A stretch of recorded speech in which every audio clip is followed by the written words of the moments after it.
Taigi, tema Ekadašiai, kas tai yra? Gaudijos Vaišnavų religinės bendruomenės žmonės, 4 brahmanai, laikosi šio Ekadašio. Ir tiem žmonėms, kurie nėra galimybės, sakykime, laikytis Ekadašio, galbūt pamiršo, galbūt nežinojo tos naudos, tai tie, kurie laikosi brahmanai, gali skirti tą naudą. Gali skirti tą naudą net ir dabar žiūrėdami. Šiandien visą parą badaujame sausai, tai yra be vandens. Ir tai yra labai vertinga diena. Ir kad jums užsiskaitytų Ekadašio nauda 4 kartą, kadangi, sakykime, jeigu vienas laikosi ir skiria jums taip pat tą rezultatą, ir kada 4, jūs dar padidinate 4 kartus, kadangi askezės ir dvasiniai dalykai, jie gali būti dauginami. Pavyzdžiui, 1 + 1 gali būti net ir milijonas. Čia taip kaip su ugnele šventa.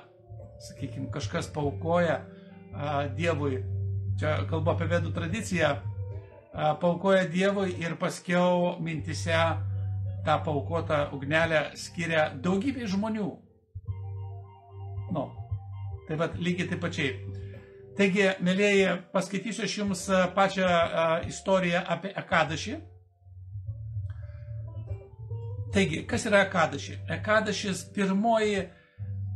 Ekadašis 11 pilnaties ir jaunaties mėnulio fazių mėnulio diena pagal vedų mėnulio kalendorių, kuomet įprasta pasninkauti. Be susilaikymo nuo maisto šią dieną įprasta skaityti vedų raštus, praktikuoti mantras, užsiimti labdarą, laikytis tylos, mauna ir kitų askezių. Ekadašis yra labai populiarus pasnikas ne tik Indijoje, bet ir už jos ribų. Jei žmogus pasnikauja per Ekadašį, sudeginsiu visas jo nuodėmes ir duosiu jiems savo transcendentinę buveinę. Ekadašis yra tinkamiausia diena sunaikinti visas nuodėmes ir ji teikia naudą visiems. Tai rašo Bhagavad Gita. Bhagavad Gita, kaip jūs žinote, tai yra viešpaties giesmė. Taigi, šią dieną neturėtume valgyti mėsos, jokių produktų, kiaušinių, žuvies, jūros gėrybių, jokių grybų, bet kokios rūšies ankštinių augalų, visų rūšių grūdų, ypač ryžių, aštraus maisto, jokio alkoholio, jokio kavos ir kitų svaigalų. Tie, kurie nesilaiko sauso badavimo stiliaus, gali tiesiog, tai yra paminėta, ką galima tinkamas maistas vartoti per Ekadašį. Tai yra vanduo, šviežiai spaustos sultis, švieži vaisiai ir daržovės, natūralūs džiovinti vaisiai, daržovės ir uogos, riešutai, šiek tiek, čia perspėja, kad šiek tiek, pieno produktai. Pieno produktai, varškė, pienas, rūgpieniai, sviestai. Dabar kitos rekomendacijos Ekadašį dienomis. Norėdami gauti maksimalų efektą, turėtume susilaikyti nuo seksualinės veiklos. Negalite skustis, kirpti plaukų ir nagų, atlikti depiliacijos. Negalite valgyti ne namuose, tai yra kavinėje ar užeigose kokiuose, pagaminto maisto. Maistas turi būti tik tai namuose jūsų pagamintas. Verta nemiegoti visą naktį po Ekadašio dienos. Turėtume susilaikyti nuo pernelyg didelio aktyvumo visuomenėje. Labai palanku aukoti pinigus, maistą, drabužius, juvelyrinius dirbinius. Čia eina kalba, kad jeigu norite, kad jums užsiskaitytų tie, kurie nesilaikote dėl įvairių priežasčių Ekadašio, kad jums užsiskaitytų, jūs galite pervesti į Gaudijos Vaišnavų religinės bendruomenės sąskaitą, parašyti Ekadašio paaukojimui, auka, parama ir viskas priklauso nuo to, ant kiek jūs, kaip pasakyti, suma nuo jūsų priklauso. Ką noriu pasakyti. Tai vat. Priminsiu, kad Ekadašio laikosi šio Ekadašio, pirmo Ekadašio šiuose metuose 4 brahmanai. Taigi, pasniko Ekadašį metu privalumai. Dvasinės praktikos pažanga, kūno gydymas, labai lengva atsikratyti žalingų įpročių, pagerėja psichinė sveikata, stiprybės ir aiškaus mąstymo išugdymas, pasišalina iš organizmo toksinai ir atliekos, atjauninimas ląstelių lygių, karmos valymas ir kitka. Kam skirtas Ekadaši pasnikas? Remiantis vedų raštais, Ekadaši vratą gali laikytis visi nuo 8 iki 80 metų. Išimtis yra nėščios, maitinančios motinos ir sunkiai sergantis žmonės. Taigi šita kategorija žmonių, jie gali nesilaikyti Ekadašio, tačiau paaukoti tiems, kurie laikosi to Ekadašio, ir tas Ekadašio rezultatas jiems užsiskaitys, kaip kad jie laikytųsi jo. Tai yra fantastinis dalykas iš tikrųjų. Taigi, šis Ekadašis vadinasi Sabhala Ekadašis, išvertus tai neprilygstamų privalumų davėjas. Ir aš jums paskaitysiu istoriją, labai įdomi istorija. Ir vien klausantis tą istoriją jau valosi jūsų karma. Tai yra fantastinis dalykas. Čia truputį įvadas, ką viešpats Šri Krišna sako apie Ekadašį. Jokia auka ar piligriminė kelionė neatneš naudos lygios ar didesnės už pasniko Sabhala Ekadaši naudą. Aš netai patenkintas aukomis ir paaukojimais, kaip laikymusi ypač visiškų pasnikų Ekadašyje. Todėl vienas iš būdų pagerinti santykius su aukščiausiųjų viešpačiu yra pasnikauti Ekadašyje, viešpaties Hari dieną. Tas, kuris tiesiog klausosi Sabhala Ekadaši šlovinimo, gaus tokį patį atlygį, kaip ir tas, kuris atlieka Radžasuja jagiją. Ir bent jau kartą gims į dangaus planetas. Radžasurija jagija reiškia aukojimas, kurį gali atlikti tik imperatoriai. Tik imperatorius. Taigi, toks pasnikas, ypač jei nemiegi visą naktį, duos tokį patį rezultatą, kaip asketiška praktika 5000 metų. Įsivaizduojat. Ir tai pasakė viešpats Šri Krišna. Taigi dabar aš jums papasakosiu Sabhala Ekadaši istoriją. Verčiau su Google Translatoriu, tai gali būti šiek tiek tokie žodžių dėlionių keistenybės, bet daugmaž aš patenkintas šituo vertimu. Tai atsitiko Čampavati mieste, kurį valdė šventasis karalius Mahišmata. Jis turėjo 4 sūnus, vyriausias iš jų Lumpaka, mėgęs užsiimti labai nuodėmingą veiklą, neleistinais lytiniais santykiais su svetimomis žmonomis, lošti ir esant galimybei nepraleisti progos pabendrauti su prostitutėm. Šiais veiksmais jis palaipsniui, bet užtikrintai iššvaistė savo tėvo karaliaus Mahišmatos turtus.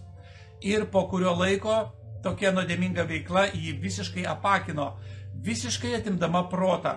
Lumpaka ėmė kritikuoti pusdievius ir brahmanus, o retkarčiais visada niekindavo vaišnavus. Galiausiai karalius Mahišmata, pamatęs žuvusią savo sūnaus būseną, gal žlugusią, ištrėmė jį į mišką. Lumpakos elgesys buvo toks amoralus ir nuodėmingas, kad net jo artimi giminaičiai gėdijosi, siūlydami jam pagalbą.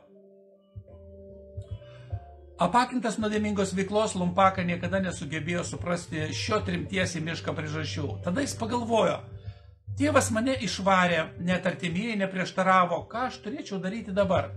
Tad jis vėl iš įpročio ėmė kurti nuodėmingą planą.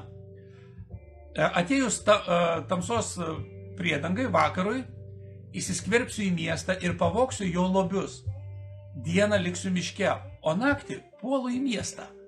Taip galvodamas jis pateko į tamsų mišką. Per dieną jis medžiojo miške, nužudė daugybę gyvūnų ir valgė jų mėsą. Tačiau dėl tam tikrų priežasčių Lumpaka vaisius valgydavo kiekvieną dieną, jausdamas, kad jie suteikia daugiau nei visi kiti maisto produktai. Naktį jis vogė mieste papuošalus. Keletą kartų miestiečiai jį net suėmė, bijodami neįžeisti karaliaus, paleisdavo jį į laisvę. teigdami, kad princas dėl ankstesnių giminių nuodėmių tiesiog prarado karališką orumą ir elgėsi taip nuodėmingai. Ir tada vieną dieną atsitiko, kad Lumpaka turėjo nakvoti po banjanų ir Ekadašio naktį. Banjanas yra labai brangus viešpačiui Vasudevai, todėl daugelis jį garbina kaip visų miško augalų dievą. Taigi, jo naktis buvo bemiegė, nes oras buvo šaltas, o jo antklodė plona. Šaltis ne tik pavogė jo ramybę, bet vos neužmušė. Ir kai kylant saulė apšvietė Lumpaką, jis sukando dantis beveik ištiktas komos. Visą tos dienos rytą, tai yra Ekadašį, jis negalėjo išsivaduoti iš savo stulbinančios sąmonės. Tačiau iki pietų saulė jį sušildė ir nusidėjėlis Lumpakas, sukaupęs jėgas, bandė pakilti ir vos vilkdamas kojas paliko vietą, kur nakvojo po banjanų. Jis labai kentėjo nuo bado ir troškulio, todėl vaikščiojo po mišką lėtai ir netvirtai, kaip sergantis luošis. Lumpaka buvo toks silpnas, kad tą dieną negalėjo nužudyti nė vieno gyvūno, o saulė jau leidžiantis suprato, jam beliko surinkti kelis ant žemės nukritusius vaisius ir grįžti į savo prieglobstį. Grįžęs prie banjano medžio, jis padėjo vaisius šalia savęs ant žemės ir tiesiog sušuko iš kančios ir sielvarto. Vargas man, ką turėčiau daryti? Mielas tėve, kas man atsitiko? O Šri Hari, būk man gailestingas ir priimk šiuos vaisius. Atsisakęs vakarienės jis bandė miegoti, bet kaip ir paskutinį kartą, Lumpaka vėl buvo priverstas praleisti visą naktį be miego. Tačiau tuo tarpu aukščiausiasis Dievo asmenybė, Madhusudana, buvo patenkinta Lumpakos aukojamais miško vaisiais ir juos priėmė. Taigi, prieš savo valią Lumpaka praleido Ekadašį visiškai pasnikaudamas ir pabudęs, tai jam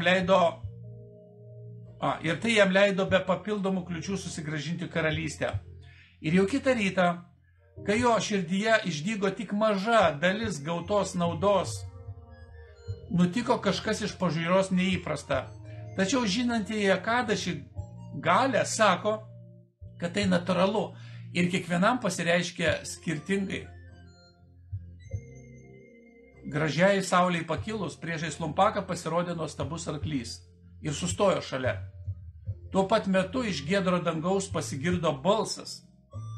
Lumpaka, šis arklys yra tavo, važiuok juo ir nedelsdamas aplankyk savo šeimą.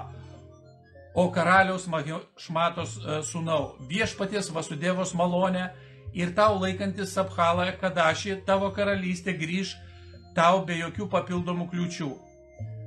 Tai palaiminimas, kurį gavai pasnikaujant šią palankę dieną. Dabar eik pas savo tėvą ir užsiimk deramą vietą dinastijoje. Išgirdęs šios dieviškus žodžius, Lumpaka užšoko ant žirgo ir iššuoliavo į Čempavatį miestą. Stebėdamasis Sabhalą Ekadašių. Laikui bėgantis tapo geresniu princu, nei buvo anksčiau. Be to, galėjo panardinti savo mintis į aukščiausiojo dievo asmenybės Hari lotosinės pėdas, o tai neįmanoma be aukštesnių gyvų būtybių ir paties dievo gailestingumo. Kitaip tariant, jis tapo tyru dievo bhaktu. Ir nuo to laiko, kai tik Ekadašis ateidavo, jisai su dideliu atsidavimu garbindavo aukščiausiai viešpatį. Šri Krišnos malonė jis gavo nuostabią žmoną ir nuostabų sūnų. Senatvėje jis atidavė karalystę savo sūnui, lygiai taip, kaip ją gavo iš savo tėvo. Ir pats išėjo į mišką garbinti aukščiausiojo viešpatės, valdydamas protą ir jausmus, išvalytas nuo visų materialių troškimų. Jis paliko savo kūną ir grįžo namo atgal pas Dievą, užsiimdamas savo vietą prie viešpatės Šri Krišnos lotoso pėdų. Ir dabar viešpat Šri Krišna apie šį Sabhalą Ekadašį dar ką sako. O Judhishthira, tas, kuris kreipėsi į mane kaip Lumpaka, bus visiškai išlaisvintas iš rūpesčių ir apgailestavimo. Kiekvienas, kuris teisingai stebės šį didįjį Sabhalą Ekadašį, tai yra laikysis. net ir netyčia, kaip lumpaka, bus pašlovintas šiame pasaulyje. Bus visiškai išlaisvintas iš mirties ir sugrįž į Vaikunthą. Dėl to nekyla jokių abejonių. Tai baigėsi pasakojimas apie Paušą Krišną Ekadašį arba Sabhalą Ekadašį šlovę, paimta iš Bhavišya Uttara Puranos.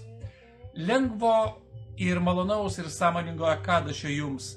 Sekantis Ekadašis bus 2024 metų sausio 21 diena, bus sekmadienis. Ir jisai vadinasi Pauša Putrada Ekadašis. Šis Ekadašis yra ypač palankus susituokusioms poroms, kurios nori sėkmingai pastoti ir sėkmingai susilaukti įpėdinių, ypač sūnaus. Tai vat, mėlieji, galite